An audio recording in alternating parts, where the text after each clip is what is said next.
ɗan ƙato suna yin ƙarfi, in ba ku sani ba ku sani, ‘yan tatsi ne, ‘yan shi'a suna yin ƙarfi, in ba ku sani ba ku sani. Ya saka ji abin da ya faru kwanan nan, wai kuma ba da ma faɗakar. Maganganun Dr. Ahmad Gumi, bayanan Dr. Ahmad Gumi bayan ya dawo Iran, ƙasan ‘yan shi'a, makiya Allah, makiya manzan Allah. ‘Yan shi'a makiya Allah, makiya manzan Allah, makiya sahabbai, makiya musulunci, bayan shi Dr.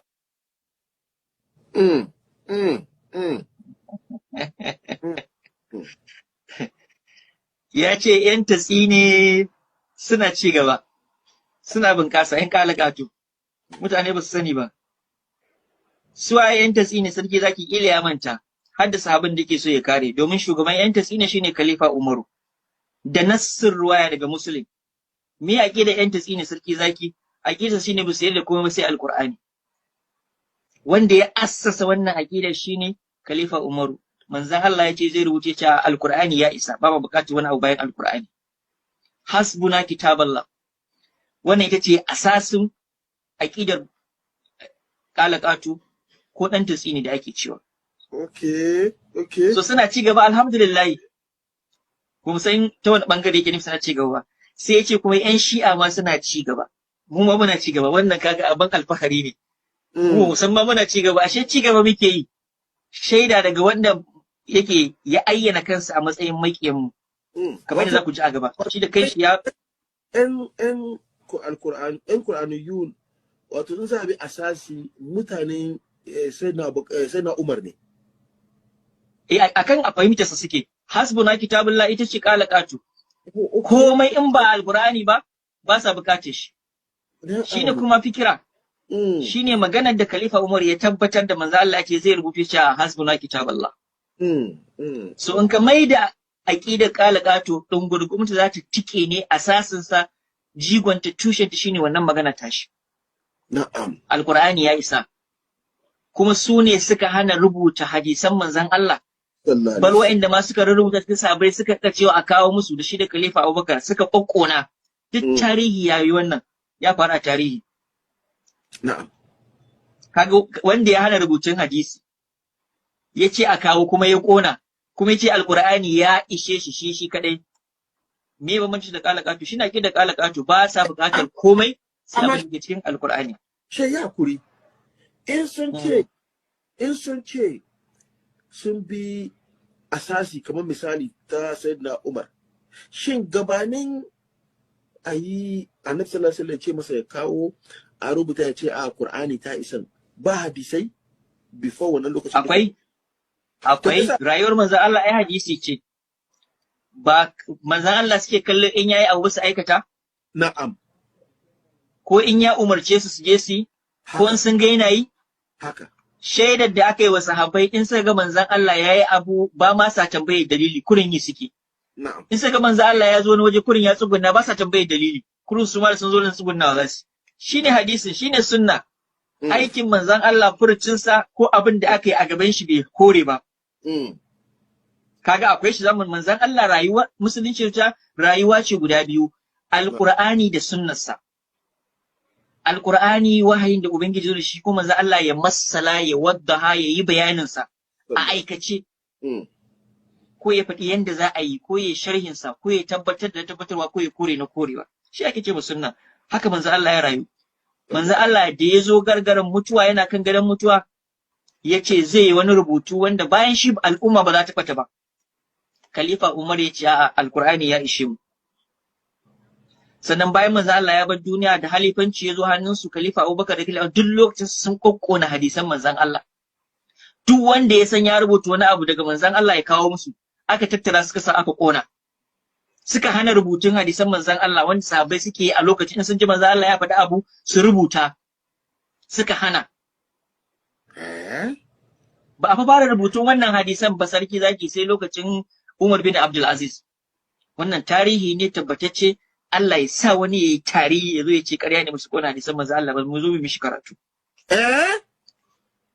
Sai ya kuri. Mun faɗo.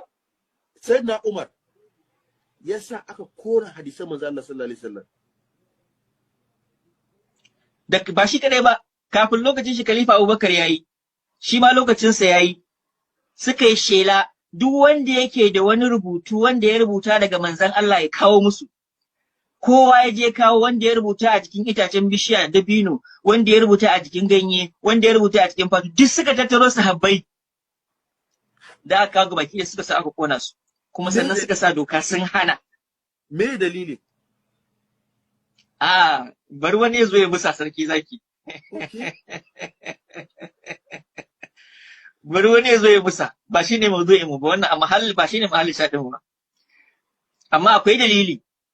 Me dalilin? Mutane suna tambayin me dalilin da manzon Allah ya ce akan abin rubutu, Khalifa Umar ya ce Alkur'ani ya ishe mu, me dalili? Me yasa ya hana?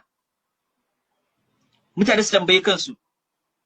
Akwai irin wannan bigiran ne, shi wannan bawan Allah da suke karewa, suke kokarin batawa saboda kuna irin ta gaita shi, anan ne ya fifita Khalifa Umar akan manzon Allah.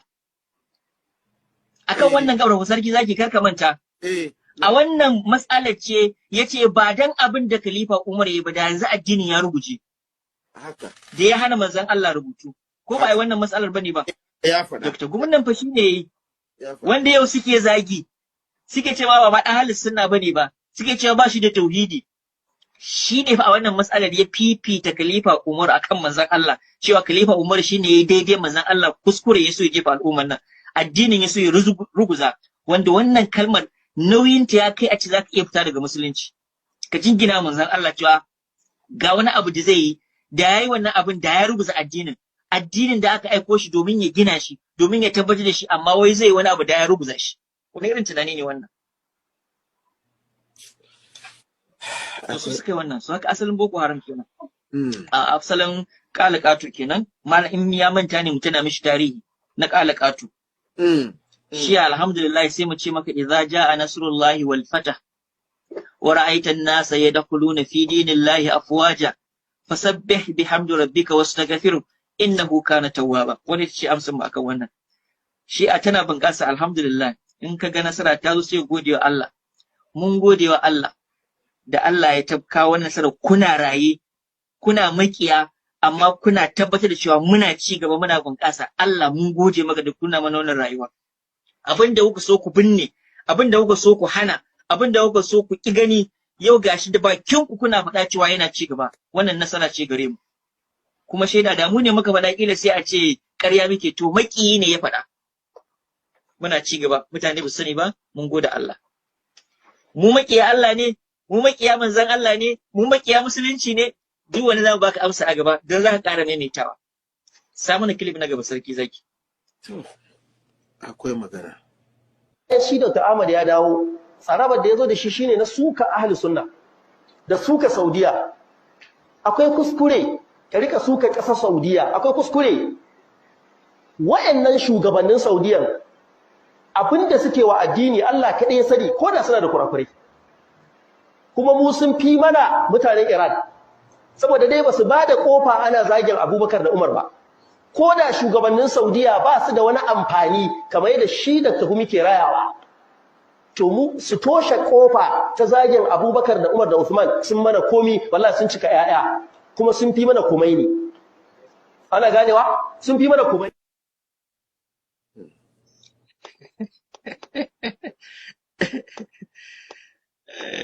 Malam Ibrahim Aliyu, an yi dace yau ranar farin ciki ne gare mu. Wasu kalmomin ba na so in faɗa, kuma ka ci albarkacin kana da sunan malam, ina ƙara maimaitawa. Sarki zaki manzon Allah sallallahu alaihi wa sallam a hadisi mutawatiri shi'a da sunna shine ya faɗa mana cewa wanda ya yi imani da Allah da ranar ƙarshe falyaqul khairan aw liyasmut. In dai zaka yi magana to ka faɗi alkhairi ko kuma ka yi shiru. Ban san inda wannan maganganun na shi malam Ibrahim sunan malam suka zamanto na alkhairi ba. Na farko ban sani ba sarki zaki kila kai baka saurari maganganun da shi Dr. Gumi ba. Amma ina ma zai fito da menene sukar a ciki, menene sukar Saudiya a ciki. Barin baka a take sarki zaki, abinda Dr. Gumi ya faɗa, yace ya je Iran ya ga yadda aka yi mu'amala da shi. Sai ce irin wannan mu'amalar ba za ka san malami baya samun irin ta a Saudiya. Ya je ya ga yadda suke girmama malamai, sai ya ce ba a girmama malamai irin yadda ya ga ana girmama malamai a Iran. Wannan shi ne suka Saudiya. yanzu faɗar gaskiya faɗar hakika ce